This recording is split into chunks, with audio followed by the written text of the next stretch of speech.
To grow on YouTube as a Minecraft creator, any creator really, but they say that you have to be at your best all the time, especially if you want to grow a big channel. That is, I don't know if that's 100% true, but most of the time, yeah. What YouTube wants is not subscribers anymore. They want views, and not just views, but watch time. So if you're going to be growing a channel and you're serious about growing a channel on YouTube, you got to be on your game all the time, pretty much. And what you want to make is videos that get a lot of audience retention. So make them stay and watch. If they step away early, that's a signal to YouTube that maybe this video isn't the best one to promote. That happens. So, what happens with subscribers? It used to be that people wanted to get lots of subscribers. 100,000 for the silver play button, 1 million for the gold play button, and 10 million for the diamond play button. They still give them out. Yeah, of course they do. That's a prize for YouTubers, right? But are subscribers important to YouTube? Absolutely not. They actually don't give a crap. But that does not mean that subscribers are not important. Where they are important is for things like if you want to get sponsorship deals. They actually kind of look at that. They look and see if you've got that number of subscribers. If you've got fewer, and even if they like your videos, they're going to think your reach isn't that great. So, yeah, they want you to have a lot of subscribers. But also, for a lot of people, whenever they see the subscriber count, they think this person knows what they're doing. They have authority. Which is often true, you know. Having authority about something is pretty good. If you've grown your channel to over 100,000 or even 1 million subscribers, then they're probably going to trust you more than they trust a channel of 1,000 subscribers, and not enough. That's just not enough. But what YouTube wants is views and watch time. Watch time is king on YouTube now for the algorithm. If you have a video that's accumulated a good amount of watch time, YouTube promotes it more. But it's not just with watch time. They have to have a combination of things. So watch time, views, of course, as well as audience retention, like the percentage, click-through rate. You got to have good thumbnails and titles, right? And, of course, interaction on your channel. So things like comments and likes, stuff like that. So those are altogether very, very important for a channel or a video itself to grow and gain traction. So the algorithm has changed quite a lot over the years, and people used to focus on different things. So for example, keywords, especially in the keywords field when you're entering your information on the video. There's a section where you can type in keywords. Those are not important anymore. The YouTube algorithm doesn't care about that. It gets the keywords from the title, description, and what you say in the video. That's very important.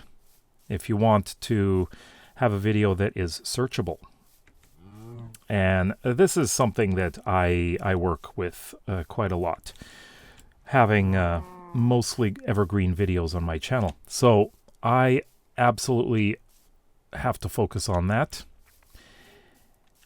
And so I make sure that I have all my keywords in, or the important keywords in the title, and have all the keywords that I can in the description, but make it readable, like it's a paragraph, and not keyword stuffing. YouTube doesn't like that. Don't go and spam keywords throughout your description, like a whole list of them. YouTube doesn't like that. Another thing, recently, this is something that they're pushing now, YouTube on TV. It's gaining quite a lot, and so they now want people to make thumbnails in 4K. I'm still at what am I doing? 720p for my thumbnails. I should probably increase the quality. I really should. And I think what I'm going to do is experiment a little bit. Not 4K, because I don't record videos in 4K. I can't get 4K images from this. I'm going 1080p, so that's the maximum. So I'm going to see what happens if I do that, if I leave it at 1080p for a little while, and see if that actually improves things. Because if people are watching on TV, then hey, maybe I'll get more TV views, right? And right over there, I see. Oh, I saw purple, and I was thinking it was something else. Never mind. But a lot of people say you have to be at the top of your game all of the time, never wavering. You have to do this, like, well, obviously a full-time job, but you have to be on it 24/7, 365 days a year. And that's not true. Absolutely not true. It all depends on your channel. There are a lot of channels that have daily content, but there are quite often things like news channels and things like that. So they have people working. I mean, like, say it's CNN. They have a channel, right? Of course they do. They have multiple channels. So that's different than an individual YouTuber. So individual YouTubers definitely need to have breaks. And depending on the type of channel, all you really need to do is maybe 2 or 3 videos per week. And that goes a long way. But being consistent is important for your viewers, but it's also important for the algorithm. Because if it sees that you are being consistent and people are coming back to watch your videos, then it's going to start promoting your videos more. But one thing is, usually it's about a 48 to 72 hour window that YouTube looks at. I have actually seen my my videos blow up 72 hours after I've uploaded them. It's suddenly being pushed out to the right people, and they're watching. And it really depends on the video too. Sometimes it just fizzles out and it never is pushed, which is interesting. I've seen videos one day getting, say, 2,000 to 3,000 views, and it's actually being pushed out to a large number of people. The impressions are quite high. And then other times, kind of baffling, I see that the impressions are quite low. And I'm not certain why, because a lot of the metrics are good. Watch time is good. Or I should say audience retention is good. Click-through rate is good. It just seems like it's not being pushed out to the right people, which is sometimes what happens. And so when it pushes it out to the wrong people, it kind of dies.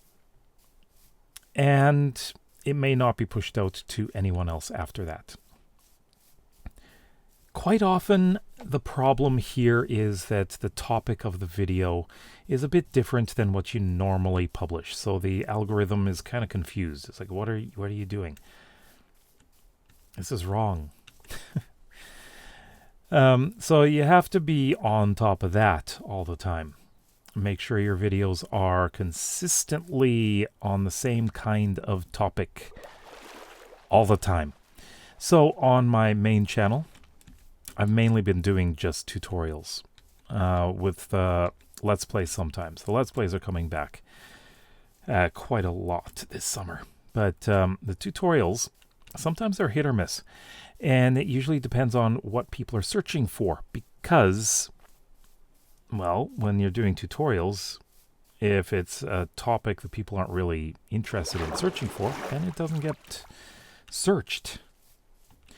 And the more that people actually watch it, usually the higher it ranks in search. It gets more, I don't want to use the word authority, but gets more traction. But that is really what you get with evergreen content. Sometimes I have had videos that get very few views. And when I look at what it is, it's very, very uncommon type of thing that people are searching for. It's very unusual. People just don't search for that kind of thing. And recently, I have published a few of the tutorials for the new update. And as of yesterday, 3 of them have just really started getting views quite a bit. A 4th one is, well, I shouldn't say just a 4th. The other ones are elevated a little bit, but not by much. Probably because they're not really searching for those things very much at all. But over time, all of them will start getting several thousand views. Well, already one of them is around 3,500, and it's growing fairly quickly now. So we're going to see how things are a month from now. I actually still have one more tutorial to record, and that one is a little bit more complicated. I've got a lot of work to do with that one. A lot of preparation. But going back to, do you really need to work your butt off to succeed on YouTube? Most of the time, yeah. You gotta keep working at it. But don't act as if you have to be on all the time. You can take breaks. Because quite often, even if you take a break for about a month, sometimes when you get back, that one return video, the newest video, gets a lot of views. But that is if you have a good, loyal viewership that like to come back and watch your videos. If you don't really have many people watching, if you're a really small channel, there's a good chance that people may have forgotten. It happens. But if you're a big channel, people will be not just big, but even medium-sized. So people will be glad to see you back. And they will be definitely watching because it's like, what happened? Where'd you go? I have... I'm going to see what happens with my No Man's Sky channel, because I have not recorded a video in about a month and a half on that channel. And, well, it is more than a month. But we'll see what happens with that. This channel, though, still, my videos are so random that the algorithm is confused, and I don't care. This channel, I'm not trying to grow it. I'm really not trying to grow it. But the thing is, it is growing. Just about to reach 3,000 subscribers. Which is really interesting for a channel that is as random as this one. Kind of like that. But anyways, let me know what you think. Do you think if you were to grow quickly on YouTube, do you think you need to be on your game all the time? And if you have grown a channel quickly, let me know what you do. Do you take breaks? Are you always working? Love to hear what you have to say. Let me know in the comments below. If you like videos like this and would like to see some more, then please consider subscribing to this channel as well as my main one. We'll see you tomorrow. Bye-bye.